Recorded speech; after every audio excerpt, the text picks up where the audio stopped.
जय हिंद, जय बिहार। मैं बात करता हूँ बिहार के जातिवाद का। मैं जातिवाद इसलिए बोल रहा हूँ क्योंकि आप जब बिहार का कास्ट शेड्यूल जाति लिस्ट उठाओगे, ऐसे जब कास्ट निकलेगा आपका एक पीडीएफ रूप में, तो इसमें आपको मालूम चलेगा कि जो ओबीसी जो है, BC1 और BC2 जिसको बोलते हैं, सबसे ज्यादा यही इसमें डिवाइड है।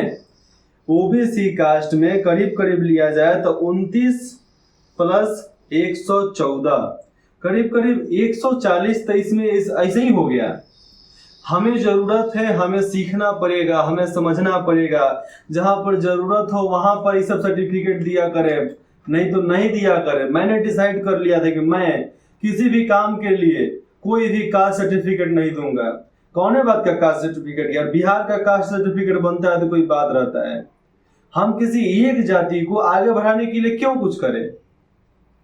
हमें मानना चाहिए कि हम सब बिहारी थे, हमारा जात भी बिहारी है, हम देशवासी, भारत देश के वासी थे, हमारा भारत एक जात हुआ। तो ये ऐसे तरीके से हम जब आगे चलेंगे तो ही हम बहुत कुछ आगे बढ़ पाएंगे। बाकी देश दुनिया के लोग आगे बढ़ गए, किस लिए आगे बढ़ गए? उनके पास नेपोटिज्म तो नहीं था, उनके पास तो ये सब नहीं था कास्ट शेड्यूल। वो 2 ही 3 कास्ट में मानवे करते थे, तीसरा का कास्ट उनके लिए मायने नहीं रखता था। आज लोगों के मानसिकता बदलने की वजह से हर चीज बदल रहा है, मानते हैं कि सब चीज बदल रहा है। क्या जरूरत है उसके बदलने के लिए?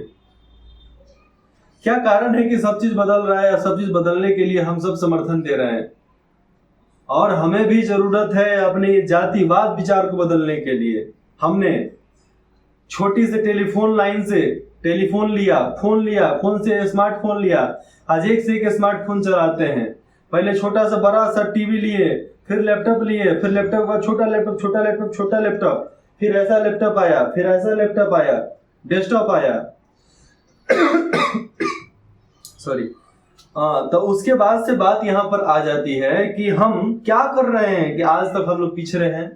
हम बिहार का पूरा सर्वे निकालने के बाद बोल रहा हूँ, 100% बोल रहा हूँ कि जितना बिहार में पैसा है ना, जितना बिहार में लोगों के पास पैसे हैं, जितना बिहार के नेतागण यहाँ पर लूट के बैठे हुए हैं, जितना उनकी प्रॉपर्टी है, जितना खजाना वो लोग छुपा कर रखे हैं, उतनी बड़ी प्रॉपर्टी आप 5-6 डिस्ट्रिक्ट मिला लोगे, स्टेट मिला लोगे ना बाहर का, तो भी पूरा नहीं हो पाएगा। जैसे में कर्नाटक, केरल, गोवा, इन सब का आप शेड्यूल निकाल लोगे ना, तो इन सबको मिलाने के बाद जितना इनका संपत्ति होगा, उतना संपत्ति अकेले एक बिहार की है। तो बिहार से लूट कर तो पैसा जाता है तो बंगाल की सरकार चलता है, यूपी से लूट कर चलता है तो बंगाल की सरकार चलता है। ये जुआ जो चलता है, ये लॉटरी सिस्टम जो है, कहां से आया? उधर से आया ना।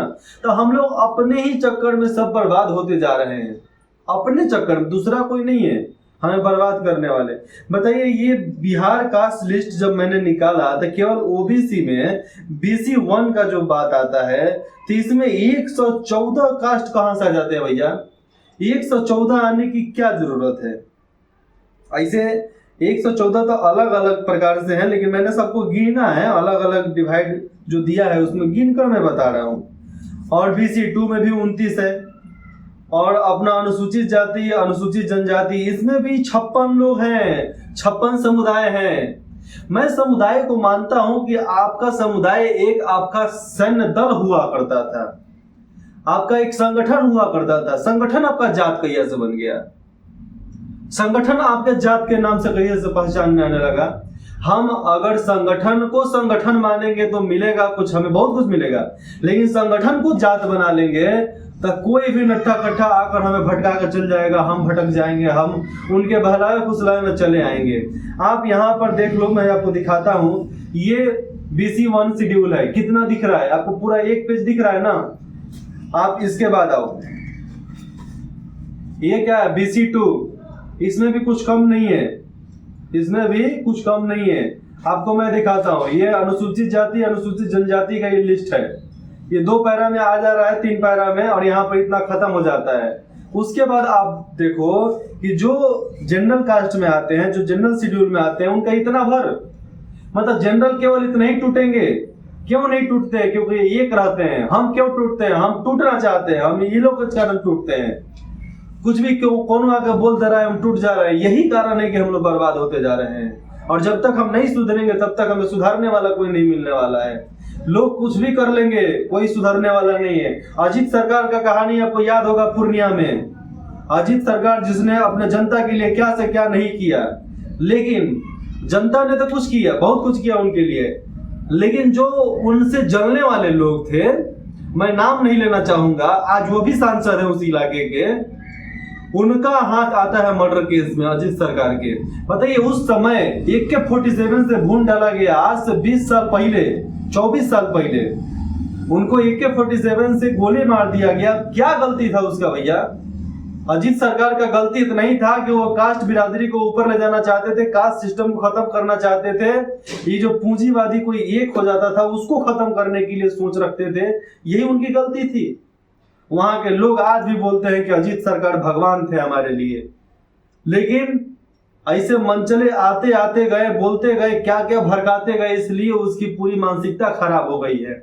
हमें जरूरत है, हमें समझना चाहिए, हमें जरूरत है, हमें जातिवाद से निकलकर राष्ट्रवाद की तरफ बढ़ना चाहिए।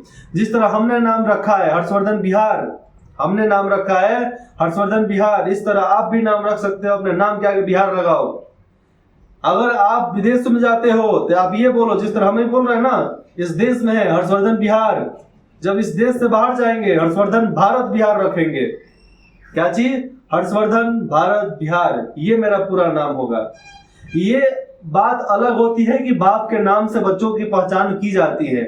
बहुत सारे राज्य में है कि बाप का नाम लगाना पड़ता है, लेकिन बाप भी उसी जमीन पर होता है जिस जमीन को हम देश बोलते हैं।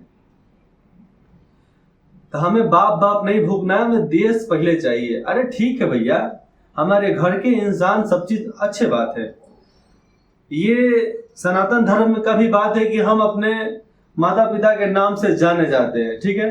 श्री रामचंद्र, जिस तरह रामचंद्र दशरथ उनका नाम था पूरा, तो इसी प्रकार से आज भी जो भी नाम लिया जाना चाहिए, आप बहुत सारे इलाके में जाओगे, महाराष्ट्र की बात कर लेते हैं, तो वहां पर आप जाओगे तो वहां पर आपको बोला जाएगा अपने पिता का नाम लगा कर बोलो। जिस तरह मैं यहाँ पर बोलता हूँ हर्षवर्धन बिहार, तो वहां पर क्या बोलूंगा? हर्षवर्धन बिहार कृष्ण कुमार प्रसाद, ये मेरा पूरा नाम होता है। तो मतलब जो पूरा नाम पूछे इसको इस तरह बताएंगे, लेकिन बिहार छोड़ना नहीं है। जो लोग प्रसाद लगा देते हैं, पासी लगाते हैं, टाइटल लगाते हैं, कुर्मी लगाते हैं, कुशवाहा लगाते हैं, यादव लगाते हैं, सिंह लगाते हैं, पंडित लगाते हैं, पाठक लगाते हैं, ब्राह्मण लगाते हैं, पठान लगाते हैं, सिख लगाते हैं, सैयद लगाते हैं, खात्री लगाते हैं, सिंधी लगाते हैं, भूमिहार लगाते हैं, कायस्थ लगाते हैं, अन्य जाति भी लगा देते हैं। बाकी सब जो भी हो उसके आगे बिहार लगाओ, ये हटाकर बिहार लगाओ। ये जात बिरादरी जो आरक्षण की बात आ जाती है, किसके लिए होता है? जो सक्षम नहीं होता है उसके लिए होता है, जो सक्षम है उसके लिए नहीं होता है। सरकार से जो पैसा मिलता है किस लिए? आपके पास उतना संसाधन नहीं है इसलिए मिलता है। हमने साफ डिसाइड किया कि भैया हम सक्षम हैं पैसे दे देने के लिए, हम किसी भी फॉर्म को भरने के लिए सक्षम हैं।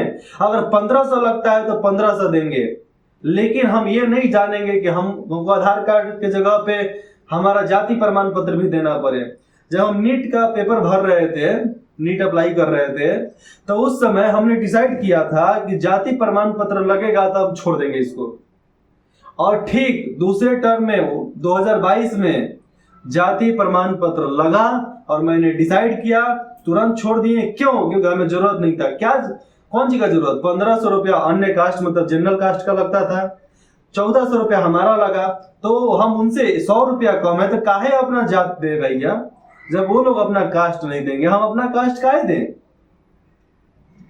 और मैं ये अनुसूचित जाति अनुसूचित जनजातियों से बोलना चाहता हूं कि आप अगर सक्षम हैं पैसे दे देने के लिए तो आप अपने जात का पहचान मत बताएं किसी और को। आप ये बताएं कि हम बिहार के रहने वाले हैं। अपने समुदाय का नाम, कोई जाति बोल रहा है तो बोलो कि जाति नहीं है, वो हमारा समुदाय है, संगठन है, उस संगठन के अनुसार हम आगे बढ़े हैं, उसको जात का नाम मत दो। लेकिन जब तक हम नहीं समझेंगे तब तक हमें समझाने वाला कोई नहीं मिलेगा। सरकार कुछ भी कर लेगी, अगर जनता ही नहीं सुधरना चाहेगी तो कौन सुधार लेगा?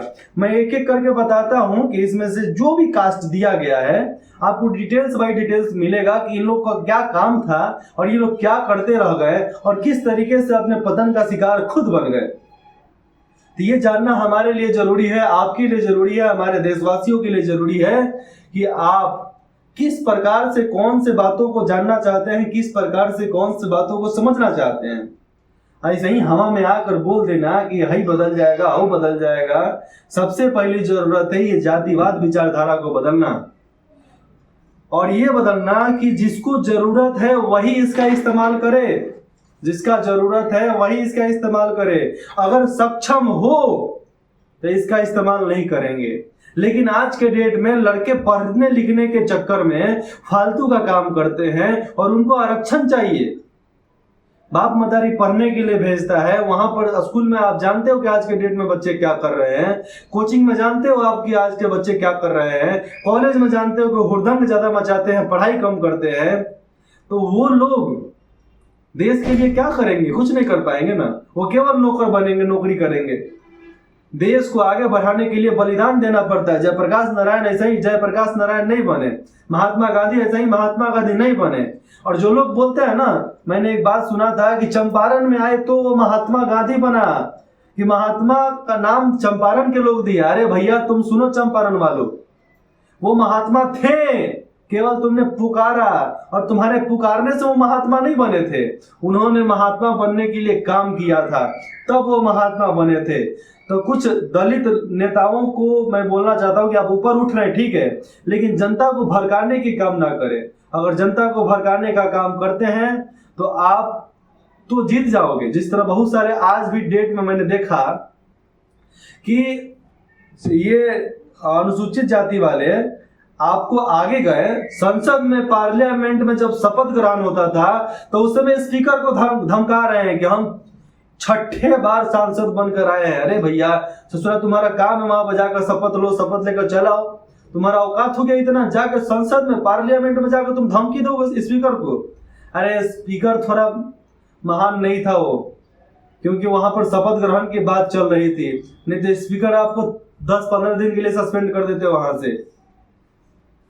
बहुत सारे लोगों को मैंने देखा, अरे शपथ ग्रहण का मतलब है कि जाइए वहां पर बोलिए जय हिंद जय भारत, उसके बाद से अपना शपथ ग्रहण कीजिए, उसके बाद से जय हिंद जय भारत बोलकर वापस अपने सीट पर बैठिए। ना ही हर हर महादेव, ना ही जय जय भीम, और ना ही बाकी सब, ये सब मान्य नहीं रहेगा। आप ईश्वर की शपथ लेने जाते हैं, बाकी समुदाय के हैं, तो आप ईश्वर अल्लाह बोल सकते हैं, ईश्वर गॉड बोल सकते हैं, लेकिन बाकी सब बोलने का अधिकार नहीं है। लेकिन कौन सिखाए? रूल्स रेगुलेशन अगर नहीं बनता है ना, तो लोग ऐसे ही गधप्पन करते रहेंगे और लोग उस गधप्पन का शिकार होते रहेंगे। और जागना आपको है, समझना आपको है, क्योंकि इन लोगों की तो मैं बात ही नहीं करता, जिनकी मानसिकता ही मर गई है, जिनकी इंसानियत ही मर गई है ससुरा जीतने के लिए, उनकी मैं क्या बात करूं। लेकिन अपनी इंसानियत को जिंदा करो और अपने इंसानियत को आगे बढ़ाओ कि हम अपने देश और अपने बिहार के लिए कुछ कर पाए। केवल डंका पीटने और बोलने से कुछ नहीं होता है, उसके लिए बहुत बलिदान भी करना पड़ता है, और बलिदान करने के लिए खड़ा होना पड़ता है। ऐसा बात नहीं है कि नहीं हो पाओगे, होना बहुत आसान है, लेकिन उसके लिए हमें मेहनत करना पड़ेगा, जगना पड़ेगा, उठना पड़ेगा, जातिवाद समुदाय से ऊपर उठना पड़ेगा। इसको छोड़कर हमें अपने नाम को आगे बढ़ाना पड़ेगा, अपने बिहार को आगे बढ़ाना पड़ेगा, क्योंकि बिहार जागे देश आगे, बिहार जागे देश आगे, बिहार जागे देश आगे। जय हिंद जय बिहार।